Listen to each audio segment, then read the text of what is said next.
How's it going, everybody? It is I, the Saiyan Reploid, bringing you with the very first news roundup. I'm not entirely sure how I'm gonna call this series of videos I will be doing, detailing the news in the realm of, video games and sometimes movies? Question mark? But here are, so far, the news of the week, because news have gotten pretty crazy, if I do say so myself. First off, let's begin with, well, My Hero Academia: The Strongest Hero. Does anybody remember this train wreck of a launch and the infamous Endeavor nerf of the global release back in June? Well, apparently, Bandai Namco remembers, because around 12 days ago, 13, on January the 6th, they announced the global release of My Hero Ultra Impact, a game that's been on the Japanese side of the world for a year now, and it's nothing like The Strongest Hero. It is a turn-based RPG, sort of like Dokkan Battle. So, if you play Dokkan Battle, you kind of know kind of what to expect. The first gameplay of the game, first, depending on the channel that you go to, has been posted on November the 6th, 2022.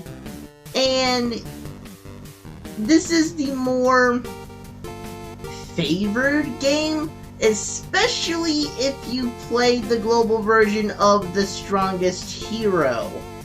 And them being Sony Pictures Television, because they just kept rehashing events after events, and to where they go from Stain, All Might, Endeavor, Stain, All Might, Endeavor, and then when the third My Hero Academia movie came out, well, there's Deku, Bakugo, and Todoroki characters as units in that game that was released. So they just keep hashing out the same content over and over, and rarely new events. And especially with the fiasco of Sony Europe threatening to ban people of having their refunded purchases of the game, the hype for The Strongest Hero died faster than you can say All Might losing his quirk. But yikes, the fact that that they're releasing the global version with the announcement of the new Battle Royale My Hero game that's going to be available everywhere, including mobile devices. Yeah, people are going to forget this game even more so. And what I find even more interesting is Funimation has not even announced that this game is coming to the West. They announced when the game was coming out in Japan back in October 28th, 2020. And they announced Ultra Rumble Battle Royale on the 18th. But notice, well, Ultra Impact global release missing? Well, yeah, they don't want you to know that this game exists. Unlike Bandai Namco. They want you to know that this game exists. But they really didn't get that much views. 128,801 views as of now to from January 6th to now. That's not a whole lot considering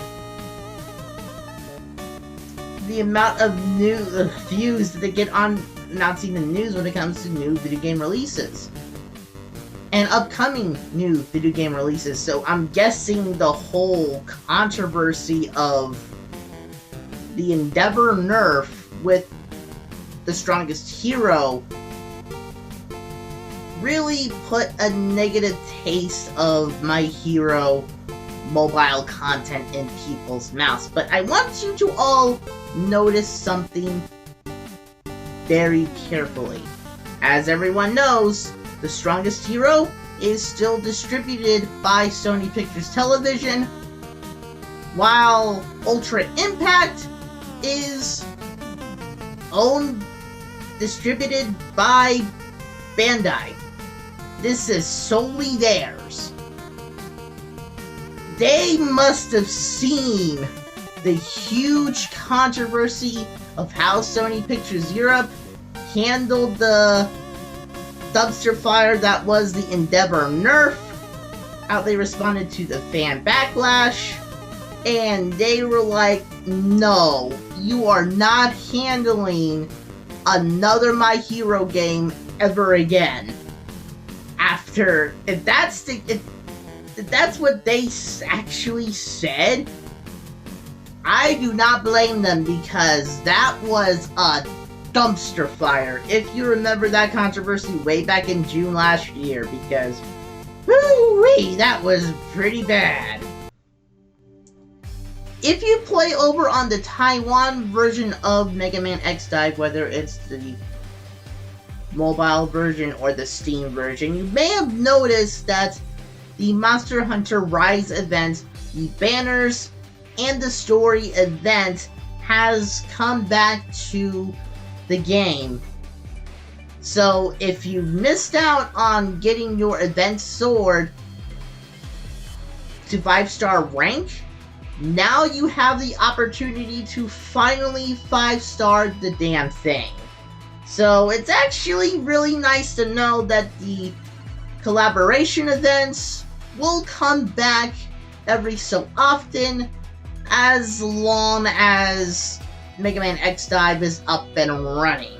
And speaking of Mega Man X Dive even more so, it actually has been discovered that the global Steam version will be coming to Canada, America, and Mexico starting tomorrow.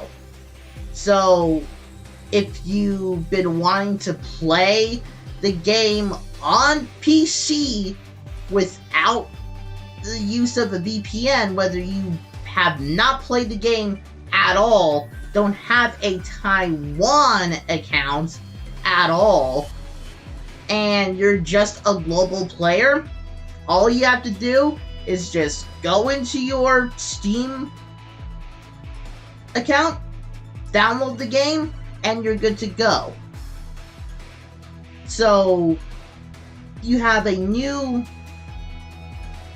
playable experience when it comes to Mega Man X Dive globally, and that is very good news, because if you cannot stand playing the game on your mobile device, you can play it on PC. So you can rest easy knowing that it is coming very soon.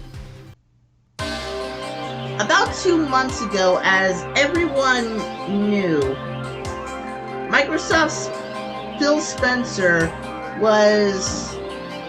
has made an announcement of they evaluating their relationship with Activision Blizzard, with a lot of companies not sure whether to cut business with them outright, or not sure how to criticize the company with its current revelations of worker abuse in a variety of ways. Now we know what Phil Spencer meant of re-evaluating their relationship with the company was by purchasing it outright, because this news, whether you are still kind of a fan of Activision Blizzard or just a fan of the games but not like the company as a whole, this was an announcement nobody really saw coming, and this was, yeah, nobody saw it coming. I didn't even see it coming. This took the internet by storm, because whether you like the company or outright despise it right now, your reactions were mixed. You're like, there's some people I even saw that Microsoft buying Activision Blizzard is gonna do more harm than good.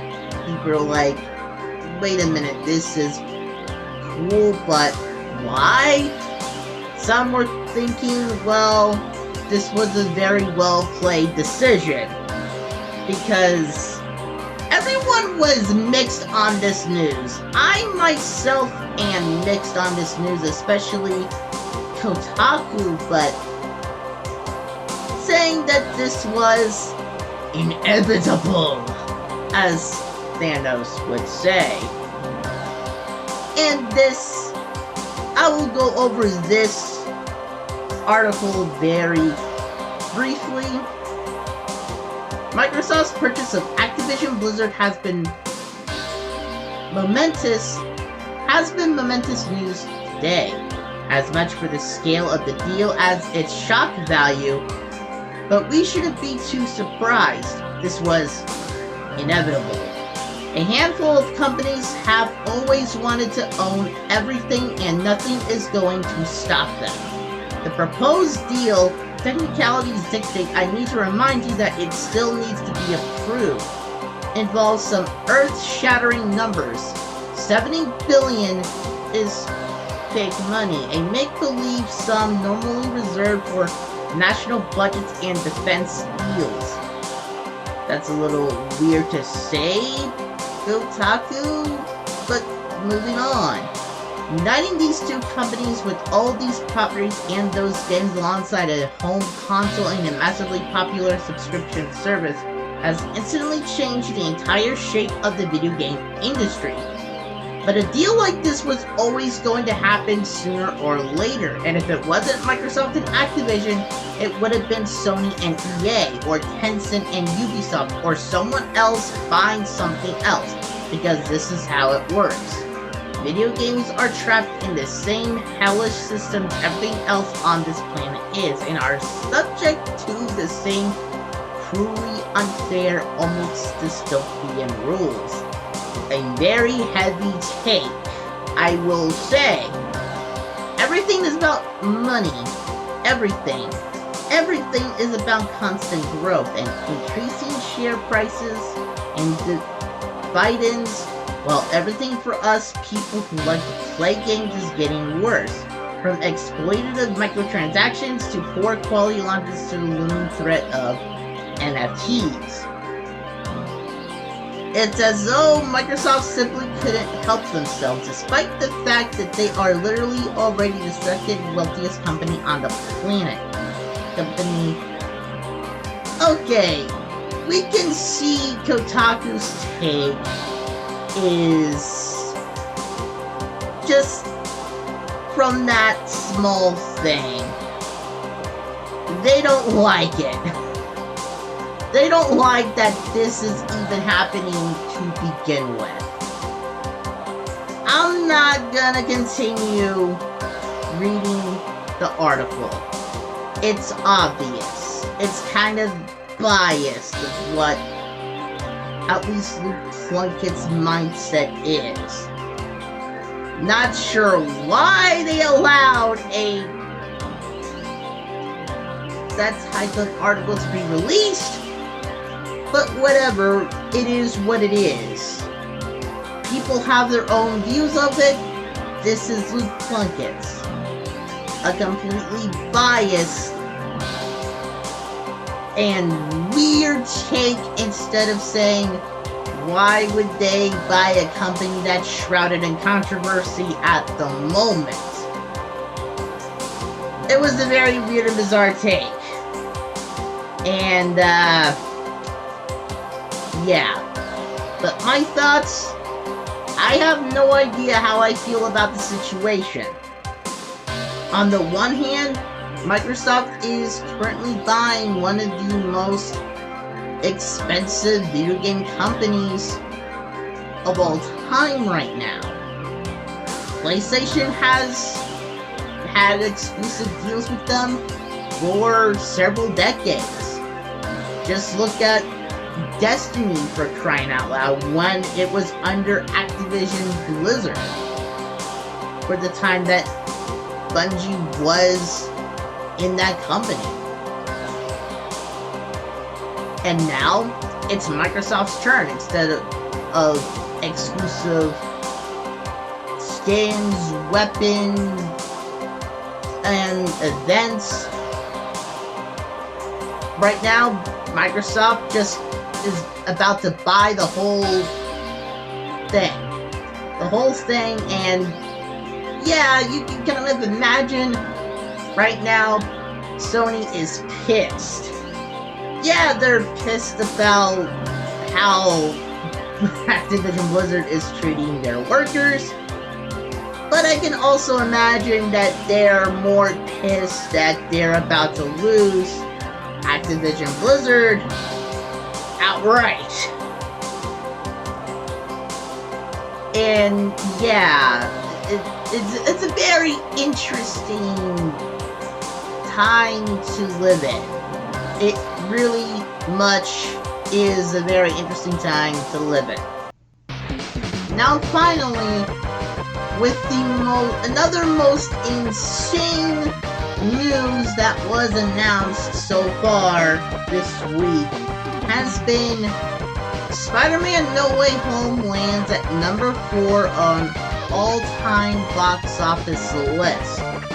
This was reported yesterday by The Hollywood Reporter, saying that, yeah, it has surpassed the 700 million mark.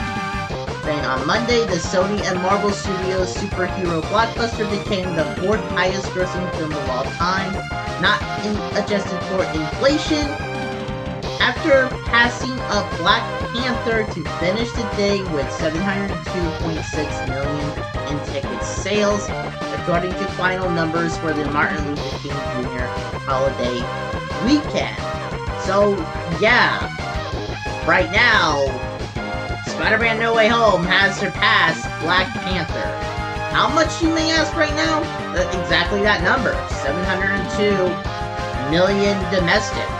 And now we have, like, the movie almost making, I believe, what, $2 billion in the worldwide box office? This movie is an unstoppable force. Yes, it got temporarily dethroned by the newest Scream movie, but need I remind you, people are still gonna be seeing this movie as long as it's in theaters.